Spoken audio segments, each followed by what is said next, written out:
On today's show, the Hawks winning streak is over at 3 as they lose in Houston to the Rockets in a game that was a little bit uneven for the Hawks, let's just say. A nice comeback then at the end for Atlanta, not quite enough to get over the top, and we'll get into all of what transpired and more coming up.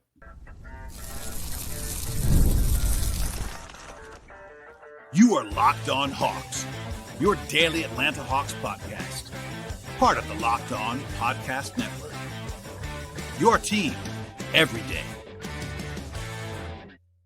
Hello, friends. Welcome to episode 1938 of the Locked On Hawks podcast. I am your host, Rowland, coming to you deeper than I here on a Tuesday evening into Wednesday here at the end of March. And today's podcast is sponsored by the folks at Game Time. Download the Game Time app, create an account, and use promo code LOCKEDONNBA for $20 off your first purchase. Terms apply. I also want to encourage you at the top of the show, as I always do, make us your first listen each and every day here at Locked On Hawks. Check us out and subscribe to the podcast anywhere you find your podcasts. That includes Apple and Spotify. That also includes YouTube. So please like this video as you're watching it on that platform and do us a favor and subscribe and tell your friends about the podcast. We'll dive in today to what became an interesting game for the Hawks. They lost in Houston, 121-114 at the hands of the Rockets. A up and down game, to be sure, for the Hawks. Some truly ugly stuff at times. A nice comeback bit at the end that wasn't quite enough to overcome a big deficit. And this is a snapping of the 3-game winning streak the Hawks were on. Atlanta had won 7 of the previous 9 games. So nothing, disastrous happened here. The vibes are still fine for the Hawks. They had a nice comeback here, as I said. And this is a game where, this is not like losing to a bad team, for instance. Not everyone loves this context, but I like to give the entire picture of things. And Houston is a good team. That's worth keeping in mind at the top of this podcast. They're on a 50-plus win pace, I should say. They've won now 10 of their last 11 games, including tonight. And they're healthier than the Hawks, and they're playing at home. So there's no great shame in losing to the Rockets, even in a neutral floor situation kind of game. The problem was the beginning of this game was pretty rough for the Hawks, but according to our friends at FanDuel Sportsbook, this is actually the biggest betting underdog, aka the hardest game the Hawks have played since the end of February. It's basically 3.5 weeks since they lost to the Thunder in a similar spot to this. So, ended up being fairly similar actually to the first game against Houston at home, which you may not remember this. It was a couple months ago at this point in time. The Hawks, it was actually a makeup game for a weather situation in Atlanta. They were down 16, were the Hawks, with like 5 minutes to go. Came all the way back at the end and actually had a shot in the air to take the lead in the final minute. It did not fall, and they lost that game. Tonight, it was a big run in the first half by Houston to put the Hawks down by 20+. They were down by 25 points after halftime, and they got it all the way down to 4 with 7 minutes to go after a big-time run in that end of third, early fourth situation for the Hawks. And they couldn't quite get over the hump. It takes a lot of energy. I've said this a lot about both, Hawks and on the positive side and the negative side. When you're down big, it takes a lot of things to go right to erase that deficit, and you can't always bank on it continuing once you actually close the gap. It's hard to finish those things off. And the Hawks did play better than the Rockets did for the last 16 minutes, I would say, of the game, but it was not enough to erase what had already happened prior to that. But, look, big picture to me, my takeaway is the Hawks did not play well enough to win this game for the first 2.5 quarters, and they crucially did not shoot the ball well enough to win the game for the most part in this game. And also, on top of that, there were some curious choices by the coaching staff that I will certainly point out throughout this. There was some rotation stuff that I did not like very much from the Hawks in this game. Throw that all in the soup against, again, a good team, and then you get to where the Hawks were not quite good enough to win this one on the road. I want to begin with the offense in this game as where I thought the Hawks kind of lost this one. They were okay defensively, as we'll get into later on in the podcast. And the numbers look, semi-reasonable offensively by the end after they scored 40 points in the fourth quarter. But still, about a 111-ish offensive rating in the game, which is not good. That's well below average. Now, Houston is a very good defensive team. That is worth keeping in mind throughout this. The Rockets are top 3 in the league in opponent shooting. That came up big in this game, I would say. And that was part of the story here. But the Hawks just did not shoot the ball well enough in this one. Now, tracking to be one of their worst shooting nights of the season until the fourth quarter. And it improved a lot in that fourth quarter, but it was still a well below average shooting game. In fact, our friends at Cleaning the Glass had the Hawks with a 22nd percentile shooting efficiency game in this game, which means they were pretty bad at making shots. And that was inside the arc and especially from 3. So the Hawks were 28 of 54 on 2s. That's not horrific, but it's not good. It's well below average, 50-ish% on 2s. And they were 15 of 49 from 3. That's 30.6%. That is below average, and that is with a big kind of run in the fourth quarter of making 3-pointers. In fact, in the first 3 quarters, with the Hawks down by 20 points after 3, they were 9 of 37 from 3. That is actually more attempts than they averaged for a full game. 9 of 37 is sub 25% on big volume, and that will get you beat against any team that's pretty good. Now, obviously, you don't have to lose, but if all I told you about this game was the first 3 quarters of the game, the Hawks would be 9 of 37 from 3, I would have said to myself, the Hawks are in trouble. Because Houston, you have to make shots against them. And then now you throw in the context of the Rockets playing zone a lot in this game, and that was even more important the Hawks made shots. And look, it's sometimes like this. 3-point shooting is not the end-all, be-all. It's a big factor in the modern NBA, of course. But the Hawks shot the ball in one of the 4 quarters tonight, they shot the ball well. It was the fourth quarter. And in a not shocking turn of events, the Hawks won the fourth quarter by 13 points because they made shots. The first 3 quarters, again, 9 of 37. In the fourth quarter, they were 6 of 12 from 3, 50%. Now, you can't make on 50% either, so that's not sustainable. But at the same time, it is not a coincidence that the Hawks actually played well on the scoreboard when they were making shots from 3. It's not always that simple. And again, I'm going to give you a lot of context on this podcast. That's not the whole story. But for the Hawks to pull off what would have been an upset in this game, they needed to probably shoot pretty well. And they did not shoot pretty well. That's simple, but it's also the reality. Part of that was their supporting pieces did not shoot the ball well in this game. 5 guys on the Hawks roster. Some of them are higher profile than others, but 5 guys. They are Karis LeVert, Zaccharie Risacher, Mo Gay, Garrison Matthews, and Dom Barlow. 5 guys out of the 11 who played for the Hawks in this game. Those 5 guys combined to shoot 1 of 18 from 3. 1 of 18. You're going to lose sometimes when that happens. Like the guys who are, aside from Risacher, everybody else that was, part of the rotation for the most part, shot the ball okay. Okongwu hit 2 threes, Dyson hit 3, Trey hit 3, Niang hit 3, Man hit 2. Like those guys shot the ball pretty decently. It was the supporting pieces. And by the way, Risacher was really good in this game. It's that the one thing he didn't do well was shoot threes. And that's, tough. So anyway, long story short, if there was the one stat situation that I would point to as the biggest reason the Hawks probably lost this game, it was that. Because look, I say this all the time, but shooting efficiency is the most important of what they call the 4 factors. You have shooting efficiency is one of them, free throw creation / attempts is one of them, turnover rate, and then rebound rate. The Hawks did okay in some of these things, as we'll get into later on, but the biggest one, the most important one is shooting, and they lost that battle, and that was tough to overcome for the Hawks in this game. Elsewhere on the offensive side of the floor, like the other stuff actually did work out okay. In the first half, they turned the ball over way too much, but they stopped. They only had 14 turnovers in this game, and that is pretty good. Like they were about league average-ish in turnover rate against a pretty aggressive Houston defense. So overall, for 48 minutes, they were pretty decent there. Issues in the first half that kind of plagued them, but still.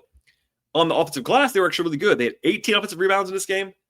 They were above their average in possession rate as far as getting the ball off their own misses and second chance points. So you can't really complain about that necessarily. Pretty good there. And they made their free throws. They didn't take very many of them. That was maybe one weakness. And, people pointed this out, and I get it, that the Rockets took about double the attempts from the line as the Hawks did. Sometimes that is attributable to officiating questions. I will not say that it never is, but often it's too much of a focus because Houston is a more physical team than the Hawks are. That's just the reality of the situation. The Rockets do get to the line quite a bit at times this year, and that was the case in this game. But yeah, the game was in Houston. They probably got a couple more calls, but the Rockets are 5th in the league in free throw attempts. The Hawks are not that. So that was part of the story, not a huge part of it for me. And again, I'll get into this more in a second, but this ended up being just a shooting loss to me offensively in this game. My guy David Lee, who's been on this podcast before, at DLee43 on social media, pointed this out, and I will echo this. The Hawks now have 2 of the 3 highest 3-point volume games against the Rockets this year, which means, to some degree, the Rockets are okay, it seemed like on film and on the stat sheet, with the Hawks taking a lot of threes. Yes, the Hawks want to take a lot of threes. They do. It gets misconstrued sometimes. The Hawks do want to take a lot of threes. They also want to get to the rim a lot. That's part of this too. But the Hawks are more than okay taking a lot of threes. But Houston basically made a big bet in this game that the Hawks would not be able to make enough threes to shoot them out of their zone defense. And that bet was correct for 3 quarters, 3.5 quarters almost. And that ended up being the right move. So if the Hawks had just shot average from three, it might have changed the game because Houston might have come out of their zone, or the Hawks just would have made more shots and actually just got more points on the scoreboard, all those things. But that's kind of, again, probably the lead thing for me in this game was that the Hawks just missed too many of them for three quarters. Defensively, I'll be quicker on this. I thought the Hawks were fine defensively. Not great, but fine. Got 117-ish defensive rating. They were above average in turnover creation and, by the way, opponent shooting. The Rockets didn't have a great shooting game either, but the Hawks had two issues in this one. They fouled too much. They allowed 29 free throw attempts in this game. That's too many fouls, especially, by the way, they had 26 fouls. That's a lot of fouls in this game. And some of them, I would say most of them were justified calls. And the last thing was in the first half, they got bludgeoned on the offensive glass. The Rockets had 20 second chance points in the first half. Now, on the bright side, they had 0 in the second half. So that's actually a big improvement. But unfortunately, the Rockets lead the league in that category, and they average 18 per game. So the Rockets had more second chance points in the first half than their league leading average for a game. So that ended up biting them in the first half. And again, the Hawks were down big. They were down by 17 points at halftime. A lot of that damage was done on the offensive glass. So that's kind of the one thing you can kind of pick apart there. Houston was playing bigger than the Hawks did.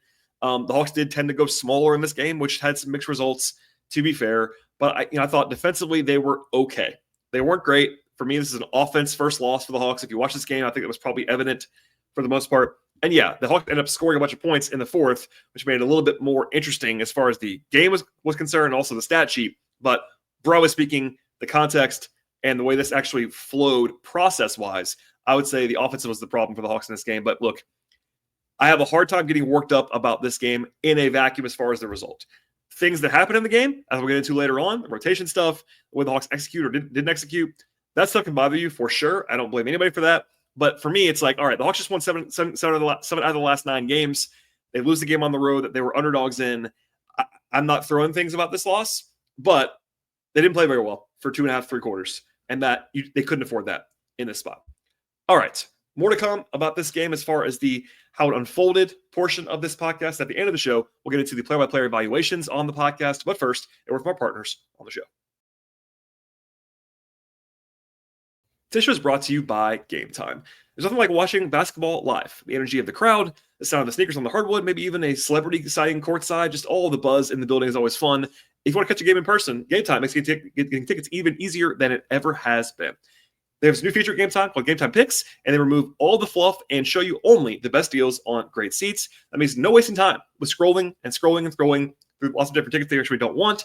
For example, I just checked the Game app back before I started doing this podcast, and there are amazing deals on some huge matchups across the sports world, in addition to concerts, comedy, theater, and more. And they have this feature called Highlight Deals. They're called Super Deals, and they give you the best bang for your buck on the Game Time Picks feature. They have seat views before you buy them, no surprise fees, and a lowest price guarantee, and all that means you can totally book with confidence. Take the guesswork out of buy tickets right now with Game Time Picks. Download the Game Time app, create an account, and use promo code LOCKEDONNBA for $20 off your first purchase. Terms apply. Again, create that account and redeem that promo code. It is LOCKEDONNBA, LOCKEDONNBA for $20 off your first purchase. Terms apply. Download the Game Time app today. What time is it? It's game time. All right, so the first quarter of this game was kind of a microcosm of how the game went on the whole, to be honest with you, and that it was a roller coaster ride all within one quarter. To begin the game, the Hawks couldn't make a shot.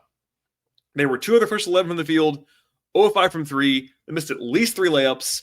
It was hard to watch at the beginning, and they were down 9-2 out of the gate. Then they had a 14-0 run after that to go up by 7 points.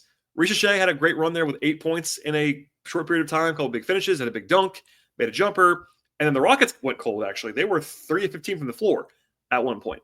So already 2 runs, 9-2 by the Rockets, 14-0 by the Hawks. And then it flipped the other way. The Rockets scored the next 9 points. So even with a 14-0 run built in, the Hawks were 6 of 23 from the field to begin the game. And no one other than Risacher or Okongwu made a field goal for the first 10 minutes of the game. So it was already a total up and down roller coaster throughout this. The bench units got beat up pretty badly for the Hawks. Houston was very physical late in the first quarter. I thought Trey was rough in the beginning of this game. By the way, was getting swarmed with double teams a lot early on this one. A very odd quarter and gross offensively. The Hawks were shooting 33% from the field in the first quarter with 1 of 11 from 3 and 6 turnovers. Like, they should have been down by 15, and they were only down by 7. I was like, all right, that's actually probably a good sign. The Hawks were not getting killed after that first quarter. But then Houston had a 12-0 run early in the second quarter to go up by 19 points.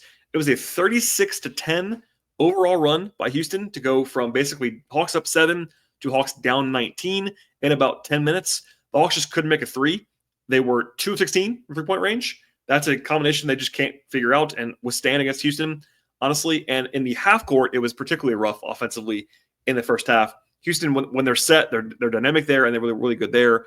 I thought Terrence Mann, who was better in the second half, was really rough before halftime. He was not alone whatsoever. The Hawks, by the way, if you listen to the show the last couple of weeks, I've been ranting about this lineup that I talked about a lot, so I won't do it again here. But they've been doing this lineup without any of Dyson, Risacher, or Karis LeVert on the court. And it happened again in this game. And by the way, it didn't work again. There's just no theory of the case with that group. That's one thing that I don't really – I'm kind of baffled by it, honestly, with regard to Quinn and the decision-making there with that group. There's not really a theory for me. And it didn't work here. They didn't do it a ton in this game, which is, I guess, a small win. But the bench units were really, really, really rough in that first half. Trey actually came alive, fortunately, late in the first half, had 11 points in like 2.5 minutes on his own. Got it back to 12. They were down by 17, though, at halftime, and were flummoxed clearly by the Houston defense and playing the zone. The Hawks, again, just didn't make shots, which made it harder. And then, again, I said it earlier, but I'll just say one more time for effect. The Rockets had 20 second chance points in the first half. That is an astronomical figure, and that was obviously biting them. Now, the other big rotational thing beyond that lineup is that Risacher played 9 minutes in the first half. I don't understand that. I think watching it back, there was a time early in the second quarter where I think he made 2 mistakes in a row. Like, to be fair, I think he did make mistakes from what I saw in that stretch. But he played like a minute and a half and then never came back in the first half. And I don't know if that was punitive or what. And look, I get it. Young guys make mistakes. You teach them a lesson, whatever it is. There was not really a rationale that I would have accepted to play Zach for 9 minutes in the first half. Now, if he plays 12 or 13, does that change the entire game? Argue that if you want to. I don't think that I would go as far as to say, like, that's the reason the Hawks lost, or like rotation.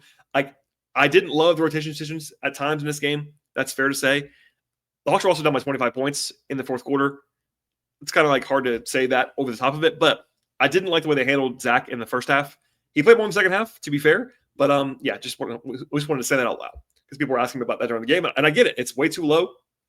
So on social media, like, barring foul trouble or if he's just playing terribly, and he obviously wasn't playing terribly. Like, he had a big first quarter, et cetera, et cetera.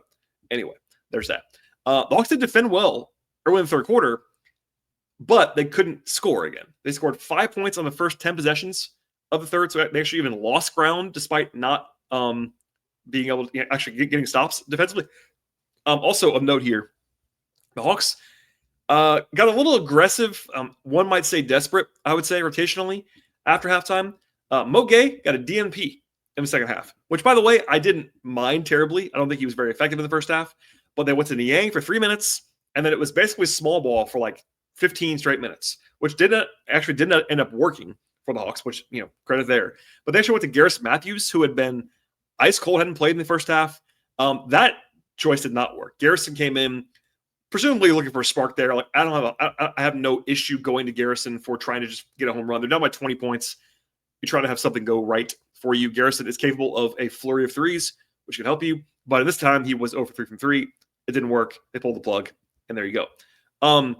They also had one of their smaller groups of the season at that point. They were playing a lineup with Trey, Garrison Matthews, Dyson Daniels, and Karis LeVert all together. I would say the primary position of all 4 of those guys is guard. Karis is kind of a wing. Dyson is kind of a wing. Garrison's kind of a wing, but like they all kind of trend toward the 2 versus the 3, and they're all playing together with Trey. That's really small. It didn't like get him killed, but it was something you don't already see often, I would say. They got it to 20 at the end of the third quarter, and then the big run came. So a 20-4 run by the Hawks early in the fourth to get back into the game. They were down by 25. It was actually a 29-8 overall run to go from down 25 to down by 4 with like 7 minutes to go. They scored 20 points in like 5 minutes early in the fourth quarter. They made some threes finally in that period. Like I said before, they made 6 in the fourth quarter, but I think 4 of them were early on in the fourth. And then Houston also couldn't score. Defensively, the Hawks played very well in that stretch. They allowed 8 points at 8 minutes. That's what you have to do to make up a huge deficit at that point. But it slowed down a little bit from there. There was one that I circled about 5.5 minutes to go. The Hawks were down by 8. Trey and Risacher both missed pretty good looks at threes on the same possession. It was miss, rebound, miss. No big deal, but notable because especially the next possession for the Rockets, they made a three. That was a 6-point swing. Would have been a 5-point game. Suddenly it's 11, and it's like, all right, you're not. It's not over, but it was teetering a little bit there. They came out of a timeout after that, and they missed 2 more in a row. So then they're down by 13 with 4 minutes to go. Now, the Hawks did keep coming after that. It was not over, but I thought it was kind of on brand, actually, for this game that the Hawks missed 4 straight threes that were all pretty good looks with a chance to get things interesting again. And that was kind of a small indicator of the game, I would say. Now, it did get interesting late. Dyson, not necessarily a great shooter. He made back-to-back threes late in the game. In the middle of that, Van Vliet hit one for the Rockets, but it was still a 6-point game. And then Jalen Green, who had a big scoring game for Houston, threw the ball away in terrible fashion, honestly. And the Hawks got a 3 from Niang to make it a 3-point game in the final minute. Now, that possession took way too long. The Hawks were indecisive. Man held the ball for a while. A couple of just weird, slow plays. They got the 3-pointer, but it was so late that they had to either foul or get a steal. And they fouled again. Houston just held serve, made the free throws, and that was kind of the end of the game. So it was threatening. The Hawks were never not there. They were right there the whole game. But at the same time, it just wasn't quite enough. The hole was too big. I mean, sometimes it's simple, but it's just worth saying that out loud plainly sometimes. You can't dig a 25-point hole. Occasionally, you'll be able to work your way out of it. The Hawks won that game earlier this year in Chicago, or home for Chicago. They were down by 25 or whatever it was in the fourth quarter. It's not unmanageable, but you can't bank on that. I think Quinn will be the first to say that. That's the problem in the game was building the deficit. After that, they played great. They really did. They outplayed the Rockets for a long time. It was just that the gap was too big from there. All right. More to come on this one from Okongwu playing a lot of minutes in this game, to Dyson Daniels doing Dyson Daniels things, Trey, the bench units, and more. All this coming up in just one moment.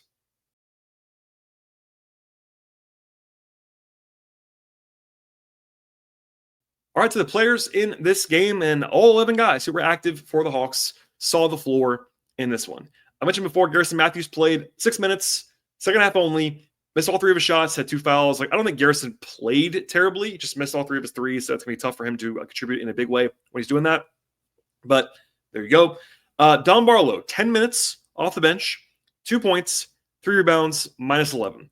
Don was not very good in this game. He was active, but defensively, it was not his best work. 0 defensive rebounds in his 10 minutes. That's hard to overcome. I thought Dom was actually quite good in the previous 2 games, but this is a different situation, a harder matchup, and that showed a little bit. I think the Hawks definitely missed having a more established veteran backup center in this game. Minus 11 is not all on him, but the bench units, including Dom, had a rough night, and he was a part of that problem for sure. Elsewhere, Karis LeVert had a rough shooting game. He played 20 minutes because he didn't really have it going in this one. 5 points on 9 shots. He was 1 of 4 from 2, 1 of 5 from 3, 1 rebound, no assists, 1 steal. Just not Karis's night. He's been great since he got to Atlanta, actually great, but tonight was not his best work, and they went away from him as a result of that. George Niang made 3 threes, 12 points, 2 assists, but they basically went to a small unit for the vast majority of the fourth quarter. Niang did close the game. I wondered if it was because Risacher had played so many minutes in a row in the second half. I don't know if that's the case, but that was kind of my guess as to why they went back to Niang, other than 3-point shooting. I thought Niang was fine, but defensively, he's of course limited against an athletic team like Houston.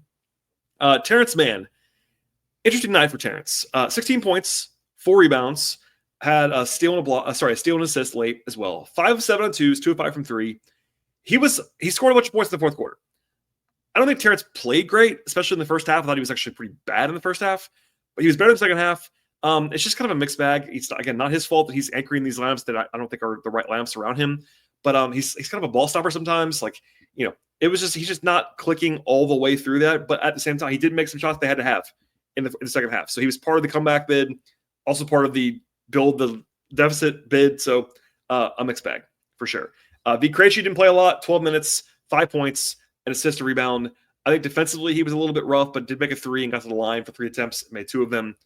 there you go. To the starters, Mo Gay actually played less minutes than anyone other than Garrison Matthews, despite starting, because Mo Gay did not play at all after halftime. Now, Mo was not very good in the first half. 4 points in 9 minutes, all through the line. He missed all 3 of his shots from the field. He had 4 rebounds, an assist. He wasn't like a disaster, to be fair, but not part of the solution.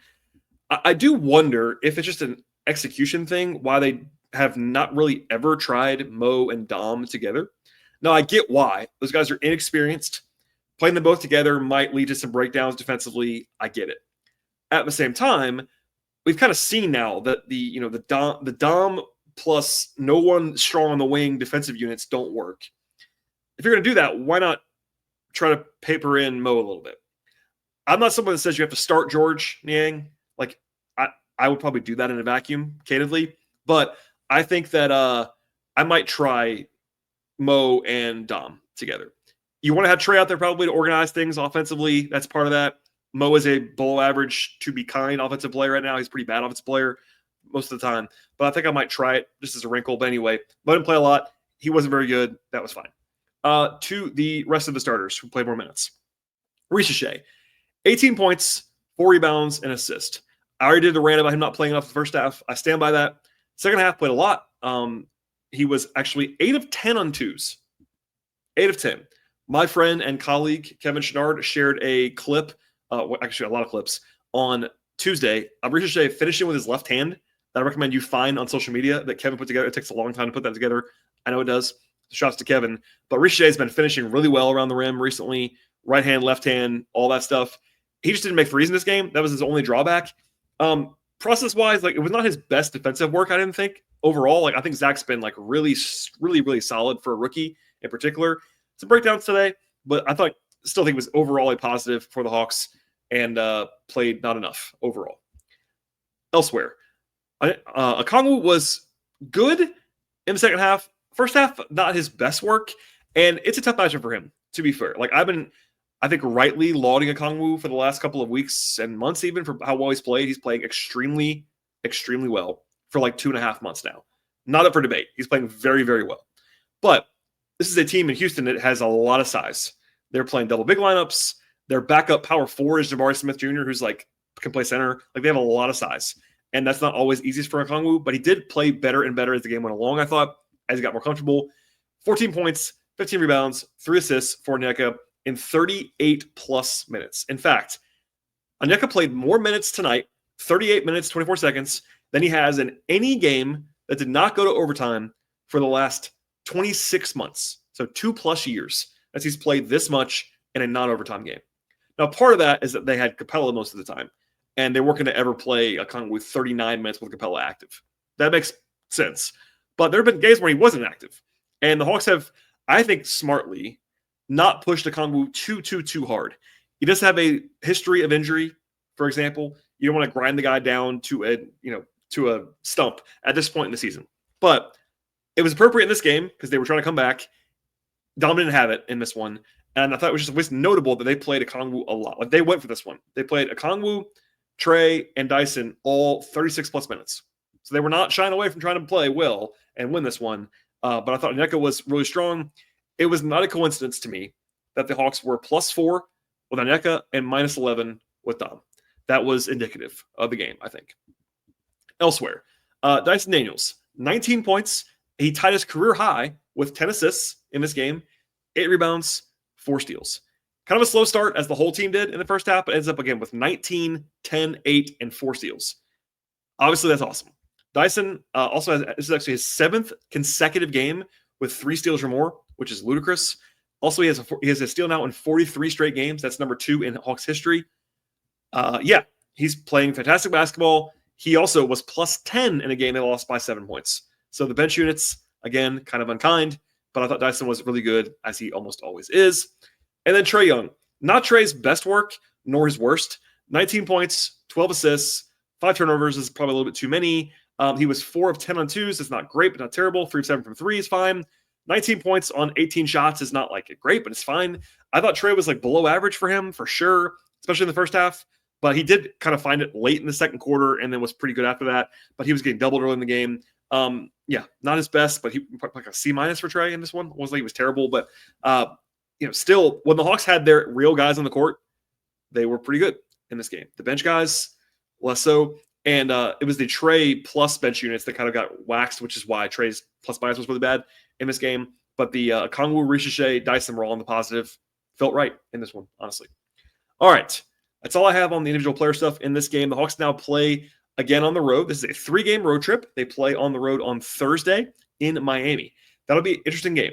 The Hawks have not fared well in Miami in recent years. Now, the Heat have been not playing super well, but they have kind of found it in the last few days. They lost, I believe it was 9 games in a row, 10 games in a row, but then they now won 2 in a row against Charlotte and the Warriors without Steph on Tuesday. So interesting showdown there. The Heat are not like out of it by any means in the division race, but they are 4 games behind the Hawks. By the way, with this loss tonight and Orlando beating Charlotte, the Hawks lead in the Southeast is down to a half of the game. So no margin for error. They do play the Magic twice more, so those might decide as division and all that stuff anyway. But in the meantime, a tough test on Thursday. Not like a crazy one. Obviously an easier game than playing the Rockets. Miami's not as good as the Rockets, but Miami's been kind of a tough spot for the Hawks, for Trey, for a lot of guys in recent years. So we'll circle that one. I had planned to record a show on Wednesday evening before that game, kind of previewing the Heat game, as well as some mailbag questions and some news stuff, et cetera, et cetera. That'll be here in the same feed. So please subscribe to the podcast anywhere you find your podcast. We're on Apple, we're on Spotify, we're on YouTube. So please check us out all those places, plus anywhere else you find your podcasts. Please follow us on X/Twitter at Locked On Hawks. Follow me there at BT Rowland. I'm also on Blue Sky at BT Rowland, and I also have non-podcast Hawks coverage both at patreon.com/BT Rowland, as well as on Fanside, where I'm writing on a regular basis about the Hawks. All right, everybody. Thanks for listening. As always, a tough one for the Hawks tonight, but certainly a chance to bounce back as early as Thursday. Stay tuned, and we'll see you all next time.